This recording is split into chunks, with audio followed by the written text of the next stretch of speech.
नमस्कार विद्यार्थी मित्रांनो, आज आपण प्रश्नपत्रिकेमधील प्रश्न क्रमांक 3 विभाग 3 हा स्थूल वाचनावर आधारित आहे.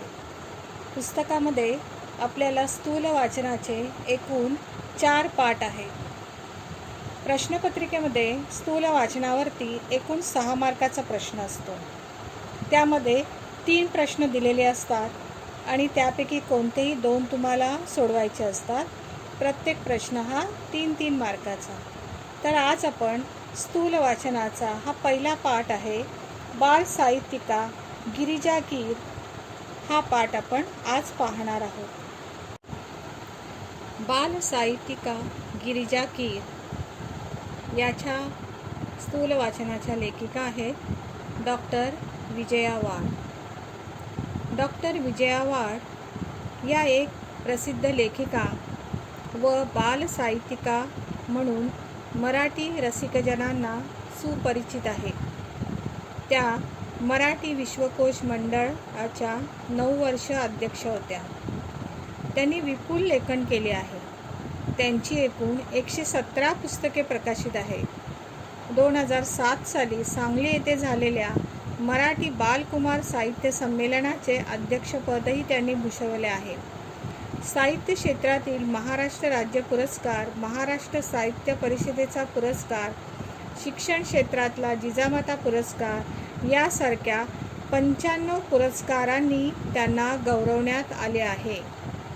त्यांचं साहित्य बघा: कादंबऱ्या, अंतरंग, अभिनेत्री, अक्षांश, रेखांश, कथासंग्रह, आपली माणसं, ऋणानुबंध, गप्पा गोष्टी, हृदयस्पर्शी, नाटके, एक हिरवी गोष्ट, तिची कहाणी, त्या तिघी, बालकथा, उत्तम कथा, अद्भुत जगाच्या सफरीवर, गोष्टी घ्या गोष्टी, बाल कादंबऱ्या, झिपरी, बिट्टीचा 12 बाता, बाल नाटके, चिंगू चिंगम, 2 मित्र, बंडू बॉक्सर. प्रस्तुत पाठात डॉक्टर विजया वाड यांनी गिरिजा कीर यांच्या बाल साहित्याची रसास्वादाच्या अंगाने ओळख करून देण्यात आलेली आहे. या पाठाचे आणखीन एक वैशिष्ट्य म्हणजे एक लेखिका दुसऱ्या लेखिकेचं केलेलं कौतुक या पाठामध्ये आपल्याला पाहायला मिळते. गिरिजा कीरबद्दल विजया वाड सांगतात, या अतिशय संवेदनशील आणि माणुसकी जपणाऱ्या अशा ह्या लेखिका आहेत. गोरगरिबांची जी वस्ती आहे त्या वस्तीमध्ये जाऊन त्यांच्या मुलांना शिकवण्याचं त्या काम करत असत. अशा प्रकारे दैनिके, मासिके, नियतकालिके, पुस्तके, आकाशवाणी, दूरचित्रवाणी अशा विविध माध्यमातून सहजगत्या लेखन करणाऱ्या गिरिजा कीर यांनी माणुसकी जपत बालवाचक विश्वाला समृद्ध केले आहे. बालकांच्या विश्वातल्या दैनंदिन जिव्हाळ्याच्या प्रश्नांना गिरिजाबाई बोलकं करतात. प्रस्तुत पाठ वाचताना एखाद्या साहित्यकृतीचा रसास्वाद कसा घ्यावा त्याविषयी विद्यार्थ्यांना एक नवा दृष्टिकोन मिळतो. आपल्याला एखादी गोष्ट आवडली किंवा आवडली नाही तर त्या आवडीनिवडीचे विश्लेषण आपल्याला करता यायला हवे. त्या गोष्टीच्या चांगल्या गुणांचे किंवा तिच्यातील दोषांचे विवेचन करता यायला हवे. एखादं पुस्तक तुम्हाला खूप आवडलं तर त्यातल्या कोणत्या गोष्टी आवडल्या हे मांडणे म्हणजे रसास्वाद होय. एखादी गोष्ट आवडण्याचे वा न आवडण्याचे चिकित्सक अभ्यासपूर्ण विश्लेषण म्हणजे समीक्षा होय. कोणत्याही साहित्यकृतीची, कलाकृतीची समीक्षा करण्याची पहिली पायरी म्हणजे त्या कलाकृतीचा, साहित्यकृतीचा रसास्वाद घेणे. कोणत्याही कलाकृतीचा आस्वाद घेताना पुढील मुद्दे लक्षात घेणे आवश्यक असते. 1. पुस्तकाचा वाङ्मय प्रकार कोणता? 2. पुस्तकातील व्यक्तिरेखा आणि त्यांच्या स्वभावातील भारावून टाकणारे विशेष. 3. व्यक्तिरेखा सहजपणे खुलल्या की बारकावे कृत्रिमतेने टिपले आहेत. 4. कथानक आकर्षक व उत्कटतावर्धक आहे का? 5. काव्यसंग्रह असल्यास कवितांचे भावसौंदर्य, विचारसौंदर्य व अर्थसौंदर्य कशातून जाणवते? 6. लेखकाची भाषाशैली कशी आहे? 7. पुस्तकाची सुरुवात व शेवट आकर्षक आहे का? 8. पुस्तकातून मिळणारे चिरंतन मूल्य, संदेश, उपदेश तसेच कथानक व त्यातील आशय आणि कथानकाचा विषय या सर्वांचा मनावर एकत्रित परिणाम होतो का?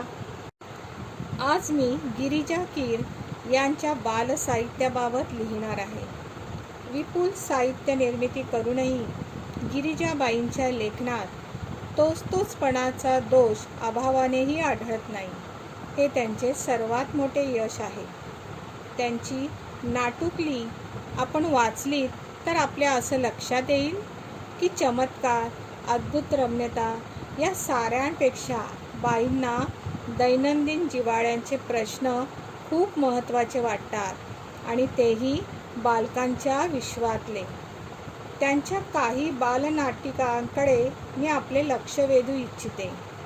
इटुकली पिटुकली नाटुकली या संचात आमच्या आपल्या गप्पाटप्पा, चला खेळू नाटक, साळुंकीची कहाणी, ए गेले गेले या बालनाटिका 9 ते 12 या वयोगटासाठी आहेत.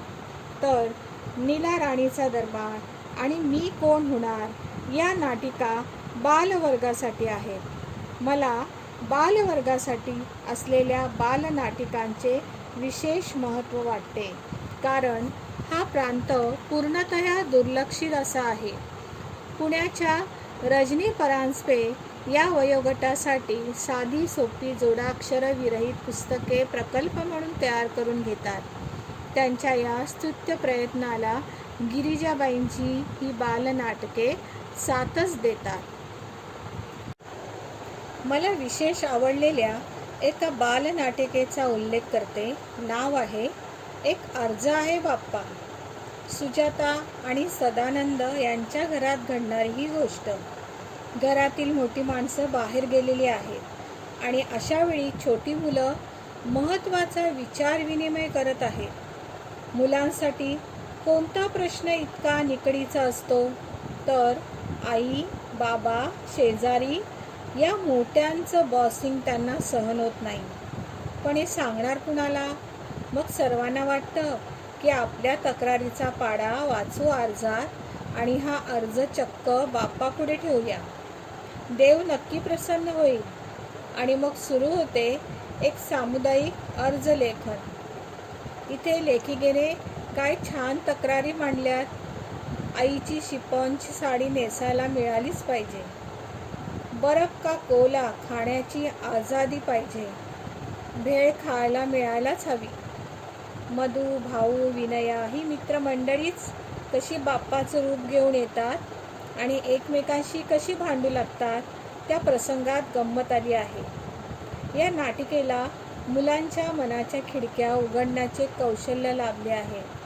छोटे मोठे सारेच या नाटिकेच्या प्रयोगात रंगून जातील. नाटकाला जे दृश्य परिणाम असायला हवेत ते गिरिजाबाईंच्या नाटकात प्रभावीपणे दिसतात. मोजक्या पात्रातून जिवंत दृश्य साकार करणे आणि बालप्रेक्षकांची मने जिंकणे ही अवघड बाब आहे, पण बाई ती लीलया पेलतात. आता आपण गिरिजाबाईंच्या बालांसाठी असलेल्या अन्य साहित्यकृतीकडे वळूया. लहान मुलांच्या मनावर उत्तम संस्कार घडावेत म्हणून बाईंनी पुण्यश्लोक अहिल्याबाई होळकर, तपस्विनी अनुताई वाघ, शिक्षणव्रती ताराबाई मोडक, संत गाडगेबाबा, महात्मा ज्योतिबा फुले अशी सुंदर सुंदर चरित्रे लिहिली आहेत. त्याच्यातील सामाजिक बांधिलकीची भावना जणू मुलांच्या हृदयाला साथ घालते. त्या म्हणतात, थोरांनी केलेले कार्य पुढे नेणे हेच त्यांचं खरं स्मारक. प्रत्येक चरित्रात त्यांनी एक एक महत्त्वाचा विचार मांडला आहे. उदाहरणार्थ महात्मा ज्योतिबा फुले यांच्या चरित्रात गिरिजा कीर लिहितात, प्रत्येक सुशिक्षित स्त्रीला आपल्याला लिहिती बोलती करणाऱ्या या पित्याचे ऋण कधीही विसरता येणार नाही. ताराबाई मोडक या शिक्षणव्रती स्त्रीबद्दल लिहिताना त्या म्हणतात, माणसं ओळखून त्याचा योग्य कामाला उपयोग करणं ही ताराबाईंची खासियत आहे. खरं आहे, मोठी माणसेच हिऱ्याची पारख करू शकतात. ताराबाई मोडक यांचा वसा पुढे चालवणाऱ्या अनुताई वाघ यांचे चरित्र सादर करताना गिरिजाबाई म्हणतात, ज्या भागात काम करायचं त्या भागातील मुलं शिकती आणि शिक्षणासाठी येती करणं, त्या परिसरातल्या जीवनावश्यक अडचणी लक्षात घेणं, कार्यानुभव शिकवताना रोजगाराची संधी उपलब्ध करून देणं, त्यांना समजेल अशी भाषा वापरणं, श्रद्धेने शिकवणं, त्यात प्रेम ओतणं, या गोष्टी अनुताईंनी आचरणात आणल्या. जन्मभर ते कार्य पुढे नेण्यासाठी सळसळत्या रक्ताची तरुण मुलं पुढे येवोत हेच अनुताईचे खरे स्मारक ठरेल. संत गाडगेबाबा यांच्या चरित्रातील हा संदेश बघा.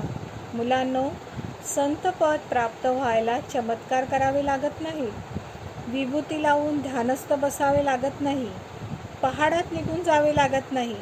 लोकात राहून लोकजागृती कशी करावी हे संत गाडगेबाबांनी दाखवून दिलं, म्हणूनच ते महान संत होते. दुःखाच्या अग्नीत होरपळूनही शुद्ध सोन्यासारख्या लखाकणाऱ्या माता अहिल्याबाई होळकर यांच्या चरित्रात त्या लिहितात, प्रजेला पुत्रवत मानून अपार सुख देणाऱ्या, दान धर्म करणाऱ्या अहिल्याबाई सदैव इतरांसाठी जगल्या, एखाद्या अचल दीपस्तंभासारख्या. त्यांचे जीवन गंगाजळासारखं निर्मळ होतं. अशा प्रकारे प्रत्येक चरित्रातून गिरिजाबाईंनी मुलांना एक प्रत्ययकारी संदेश दिला आहे. मुलांना पचेल, रुचेल अशी सोपी पण हृदयाला हात घालणारी भाषा वापरून त्यांनी चरित्रलेखाला एक नवा आयाम दिला आहे. गिरिजाबाईंनी बालांसाठी विपुल कथाही लिहिल्या आहेत. तू सावित्री हो या पुस्तकात एकूण 8 कथा आहेत. त्यातील गोष्ट एका माणसाची ही कथा नितांत सुंदर उतरली आहे. मधू या गरीब मुलाची आई आजारी पडते. तिच्या पोटात गाठी झाल्याचे डॉक्टर सांगतात आणि ऑपरेशनने तिला बरे वाटेल असा निर्वाळाही देतात. मधू अत्यंत निरुपायाने एकाचे पाकीट मारतो, कारण त्याच्याजवळ पैसे नसतात. मधू नोटा मोजतो, तब्बल 2000, पण सोबत चिठ्ठी असते. प्रिय आनंदा, सोबत 2000 रुपये पाठवतोय. आईचं औषध पाणी नीट कर. मी येत नाही. तेवढेच पैसे वाचतील, आईच्या उपयोगी पडतील. खाली पत्ता. या पत्राने मधूचे डोळे उघडतात. तो पत्ता शोधत त्या माणसाकडे जातो. त्या माणसाने आपल्या आईच्या आजारपणासाठी ते पैसे ठेवलेले असतात. मधू आपल्या वाईट कृत्याची कबुली देतो, पण तो मनुष्य ते पैसे मधूला परत करतो. आजच आई गेल्याची तार आली. आता मी या पैशाचं काय करू? तुला हे पैसे कामी येतील. तुझी आई बरी झाली तर माझीच आई बरी झाली असा आनंद मिळेल मला. मोठ्या मनाचे दर्शन विस्मयचकित करणारे आहे. फुलं फुलवणारा म्हातारा या पुस्तकातील याच नावाची पहिलीच कथा मोठी सुरेख आहे. या कथेत खूप चमत्कार असतील तरी मूळची ही जपानी कथा खिळवून ठेवते. सुंदर स्वैर अनुवादाचे उत्तम उदाहरण म्हणून तिचा उल्लेख करता येईल. बालकादंबरी हे कथेच्या पुढले पाऊल. गिरिजाबाईंच्या झंप्या द ग्रेट खरोखरीच ग्रेट आहे. महाचळवळ्या, वळवळ्या बघावं तेव्हा नसत्या उद्योगात घडलेल्या झंपा बघता बघता बालवाचकांचा लाडका होऊन जातो. आग लागली असे वाटून आगीचा बंब बोलवण्याचे प्रकरण त्या कथेत रंगले आहे.